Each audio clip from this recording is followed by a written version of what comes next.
It's time. It's finally time.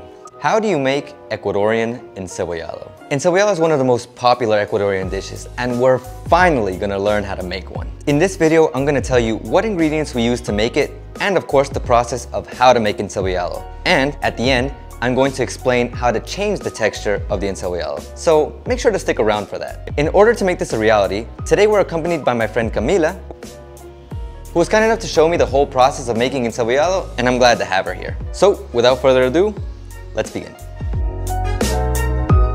So let's start off talking about the ingredients. So when it came to the ingredients, we decided to use about enough ingredients for 5 people or more. So we might have bought in bulk, so you might have to modify this depending on how many people you want to serve. The first ingredient we had was yuca. We bought 2 yucas at $1, which individually would have been 50 cents each. We bought 2 pounds of albacore fish, which cost $5 in total, meaning $2.50 each. We bought 1 white onion stick, which cost about 25 cents. We also bought 4 onions at 50 cents. We bought 1 garlic at 25 cents. 1 cilantro at 25 cents. We used salt, which if you have salt at home, you don't need to buy. We also used this condiment called ají para seco, which in English doesn't really have a name, so I'll just read off the ingredients. It has annatto, onion, chili, ground corn, and salt. This is basically used just to enhance the flavor and change the coloring to make it a little bit less dull. We also added what is called Maggi here, which is a special type of soup condiment. It's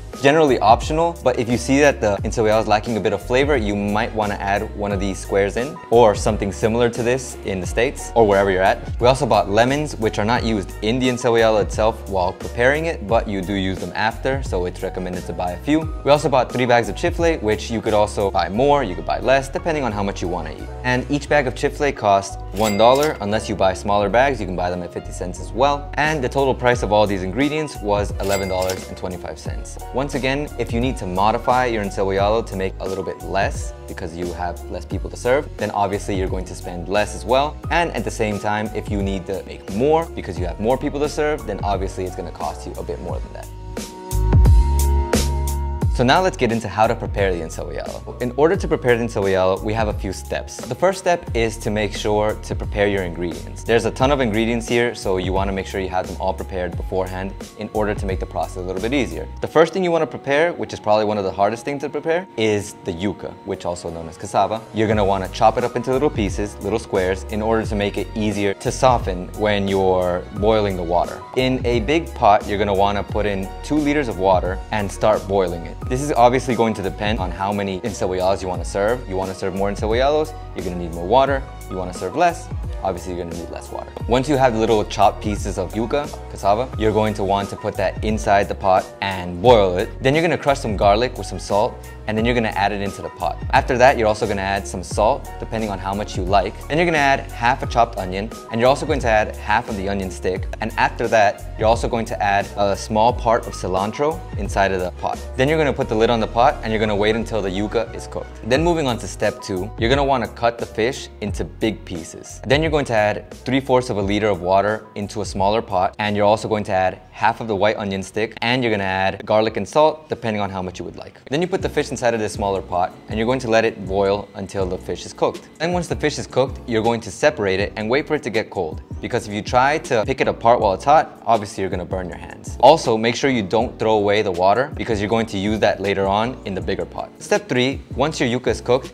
you're going to want to grab a separate cup of water, and you're going to want to add this ají para seco inside of that cup of water. The reason you don't put it directly into the pot with the yuca is because you don't want there to be chunks swimming around inside of that pot. What you want is for it to dissolve completely, which will only happen if you put it inside of a separate cup of water. Then after adding in the ají para seco, you're going to want to add in the water from the pot that you were boiling the fish in earlier, and make sure to let it boil for a while in order for the flavors to combine. Then you're going to want to remove the white onion stick, and you're also going to want to remove the cilantro you added in earlier, and then you're just going to turn off the oven and let it sit for a while. At that point, you pretty much got the whole liquid for the encebollado ready. All you need now are the extra ingredients you're going to put on top of it. This includes the onions, this includes the lemon, and any extra ingredients such as chifle. So first, you want to prepare the onions. You're going to chop up the onions that you had before into little pieces, obviously, and then you're going to add salt and lemon inside of that onion, and you're going to mix it together. That's going to be what you're going to place in the encebollado after you serve it. Then you're gonna chop up the cilantro into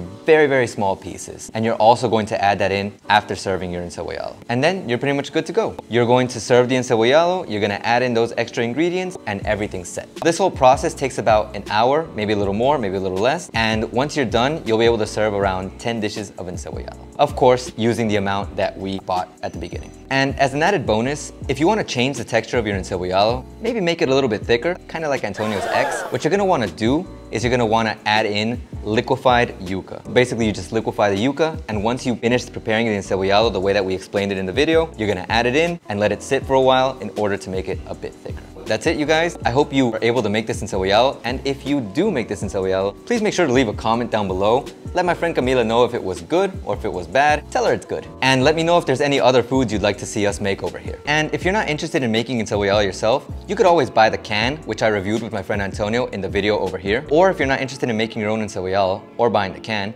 you could always search for Ecuadorian restaurants around your area. My friend JJ confirmed that there are some, even though the prices might not be what you'd actually want to spend. So proceed with caution. And you know how it is. Make sure you take care. David, Kevin, Antonio, JJ, and Kay, I hope you guys check this out and make your own encebollado. And as always, ace out.